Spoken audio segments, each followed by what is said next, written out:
বানপানী হোৱাৰ পিছত আকৌ কঠীয়া পাৰিছে। ইয়াৰ চৰকাৰে দিছে কঠীয়া পাৰিবলৈ।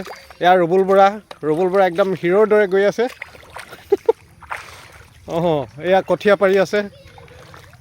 সেই কিমান বিঘা হ'ব এতিয়া ইয়াত?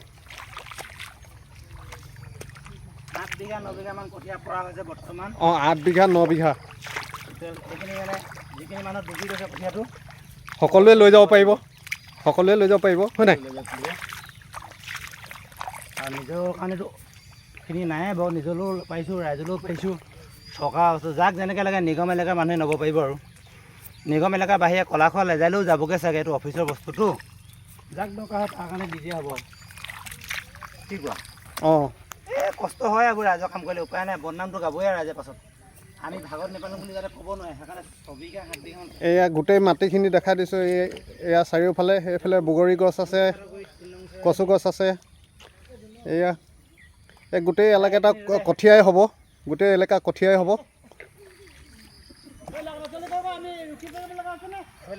এয়া এইফালে মৈ টানি আছে। আপোনালোকক এয়া জুম কৰি মই দেখুৱাইছোঁ। এয়া এই ল'ৰাকেইজন বহি আছে, ভাগৰি গৈছে আচলতে। বনৰীয়া মহৰ উপদ্ৰৱ, বনৰীয়া মহৰ পৰা কিমান সুৰক্ষা কৰি ৰাখিব বুলি সেইটো জনাই দিয়া। ফেঞ্চিং মাৰিবলগীয়া হৈছে, কিমান খৰচ হৈছে, ৰাতি ৰখীয়া হ'ব লাগিব। বনৰীয়া মহৰ কাৰণে ফেঞ্চিং মাৰি ৰাখিবলগীয়া হৈছে। তথাপিতো চৰকাৰে অৱহেলা কৰে পইচাকেইটা দিবলৈ। উপায় নাই আৰু কি কৰিবি, আইন নাই তেনেকুৱা। ইফালে দখলে মাৰিব লাগিব ব'লা। এনেকুৱাকৈ ৰাইজক 3 বছৰ হ'ল দিয়া কঠীয়া দিয়া হৈছে, আৰু এবছৰো পইচা পোৱা নাই এতিয়ালৈকে। চৰকাৰে কি অৱহেলা কৰিছে সেইটো নাজানো বাৰু। দিব চাগে নিশ্চয়। চৰকাৰৰ অৱস্থা বৰ ভাল নহয়তো, পুঁজি নাইকিয়া। দিম বুলি কৈছে, দিব আৰু তথাপিতো ৰাইজৰ কামটো কৰিবই লাগিব ন।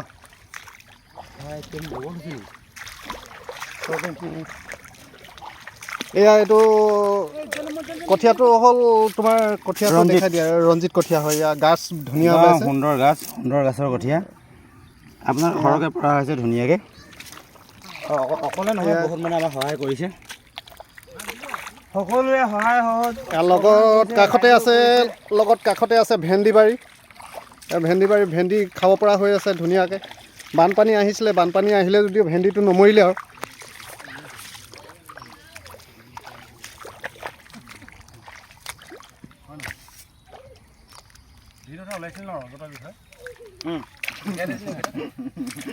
আৰু কিবা ক'বা নেকি তুমি? ৰাইজৰনো কি আৰু, মন ভাঙি নিদিব। খেতি পানী হৈছে যদি প্ৰকৃতিৰ পানী, এইটো কোনো কওঁ বুলি নকয়। যিমান ডাঙৰ বানপানীয়ে হওক, কঠীয়া আহিছে যদি আকৌ লৈ যাবি, হাল বাদ দিয়া আছে যদি টেনশ্যন নাই। ৰুই খেতি কৰি নিজৰ খাবি দেই ককাহঁত, ভিক নেমাগিবি হ'ব। আৰুনো কি ক'ম আৰু, থেংক ইউ। কৰ্ম কৰিলে পেট ভৰিব। ধন্যবাদ।